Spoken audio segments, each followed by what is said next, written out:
Jagadevi is a hill fort built in the 17th century by Jegadevaraya, a feudal king under the Vijayanagar Empire. Located near Krishnagiri in Tamilnadu, it now lies in ruins and is rarely visited.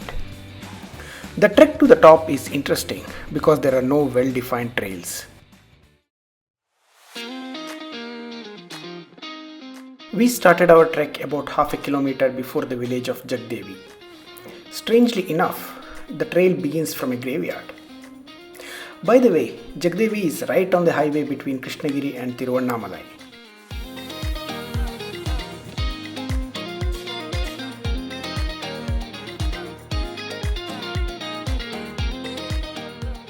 Very soon, we spotted a board from the archaeology department of Tamilnadu. If you see this board, it means that you are on the right track.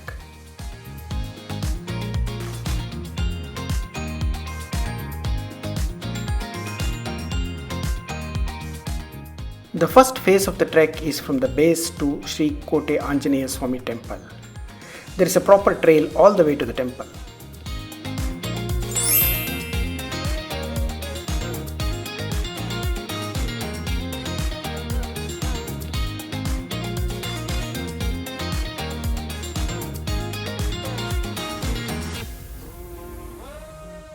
The steeper rock sections have steps carved into the stone, making the climb simple at this stage.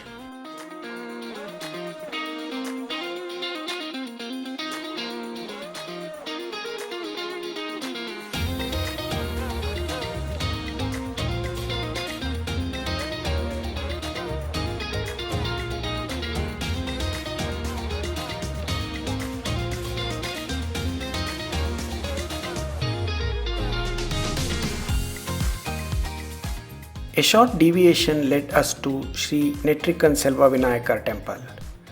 This temple has a beautiful and rare carving of Lord Ganesha with 3 eyes.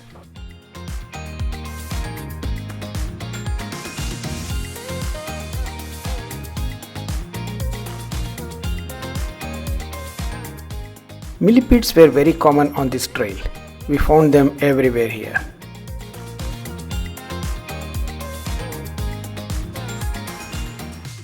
Soon, we reached Sri Kote Anjaneya Swami temple. We rested for a while, enjoying the beauty of the place, fully aware that the next stretch would be more challenging.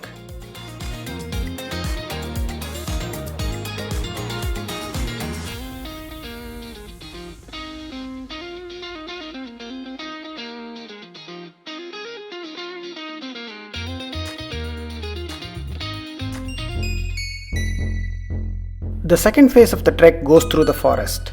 There are no trails here. We just followed our instincts and kept climbing.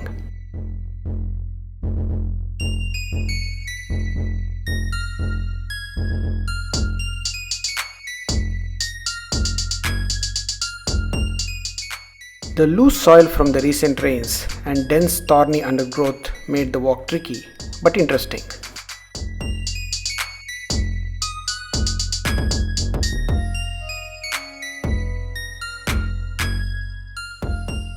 It looked like no one had passed through this area for the past few weeks. We had to make our own way here.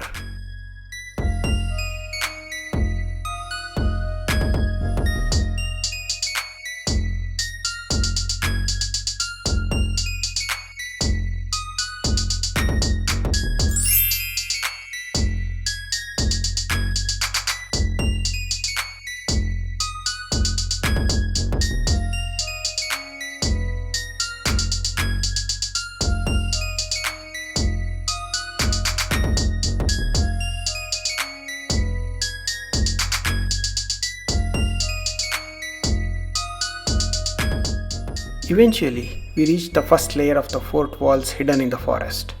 Though in ruins, they assured us that we were on the right path. From here, we entered an open area with a steep rock face.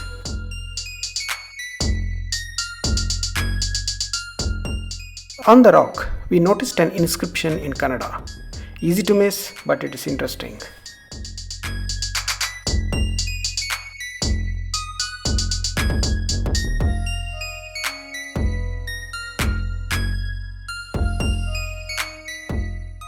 The third part of this trek is on this rock face.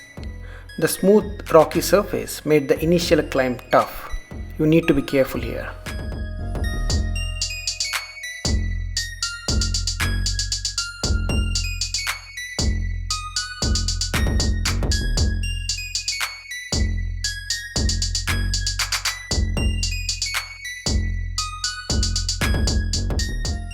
Look at the scenery around. Amazing. We can see the highway and the hills around it.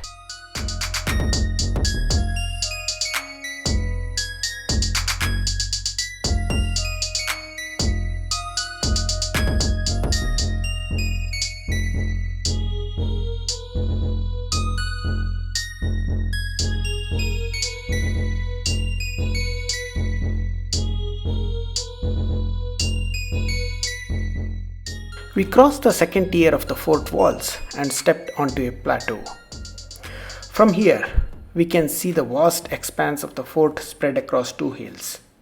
The fortifications on the left hill looked promising and climbable.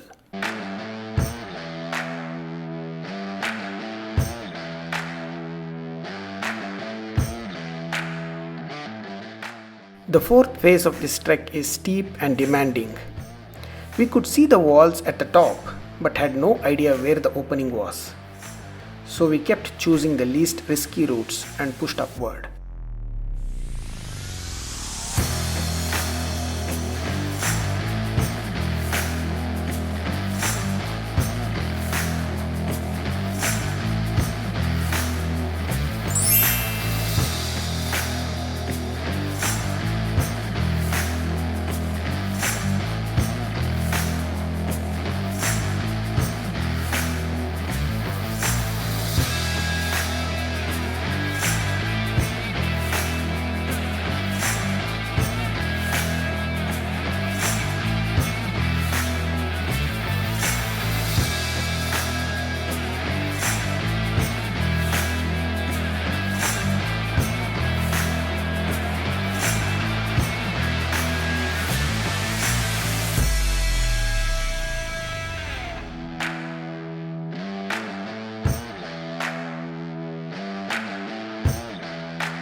Finally, we reached the fort walls, and to our relief, there was an opening leading inside.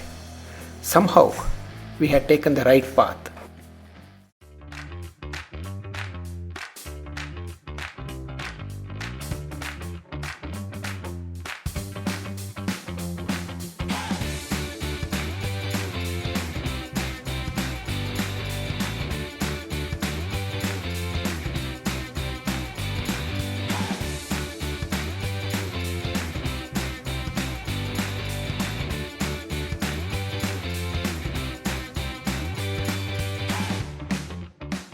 There were some ruined structures at the entrance. These look like mantapas.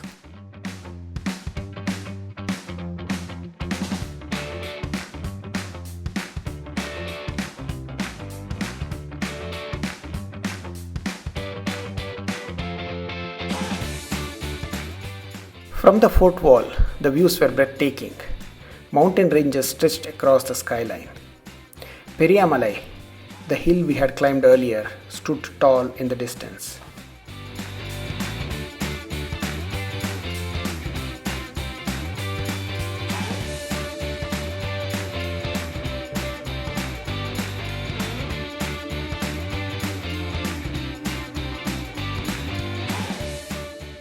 We then made our way to the cannon area at the higher section of the fort. Since we couldn't reach it directly, we took a roundabout path.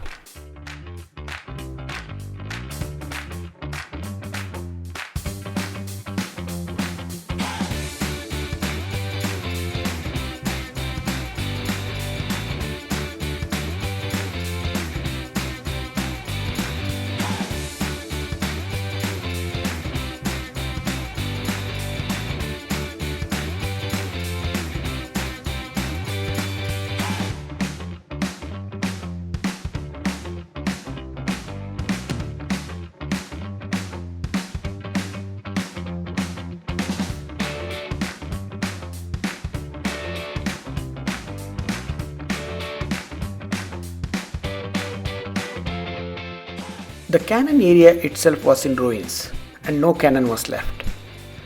To our surprise, this wasn't even the highest point of the fort, so we retraced our steps to climb higher.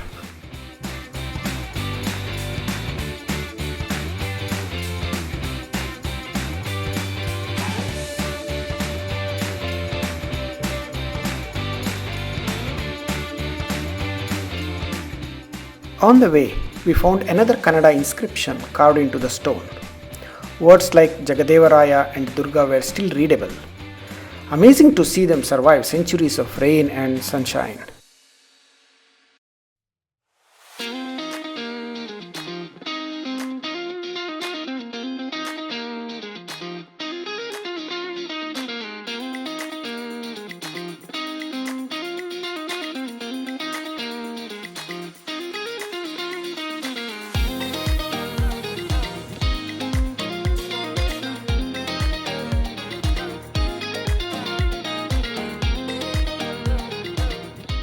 At the top, we saw the foundations of what once must have been an important structure.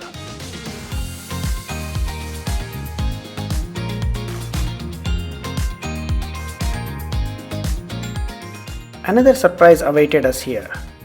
A large ruined complex further down the other side, now overtaken by forest. Some of its walls were still intact, suggesting it may have been a royal residence.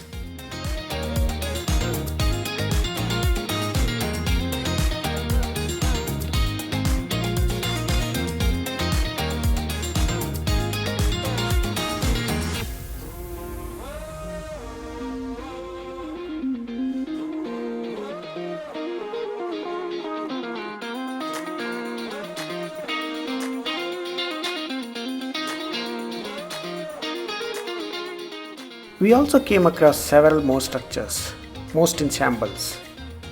One of them was filled with water, perhaps once a tank for storing rainwater.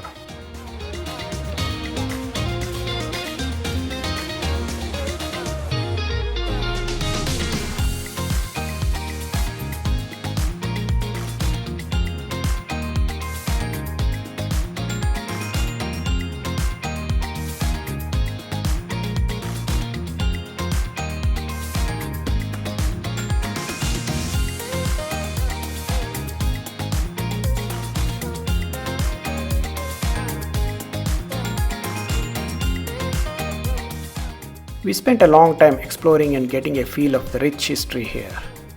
The experience was truly unforgettable. Thanks a lot for watching this video. See you later.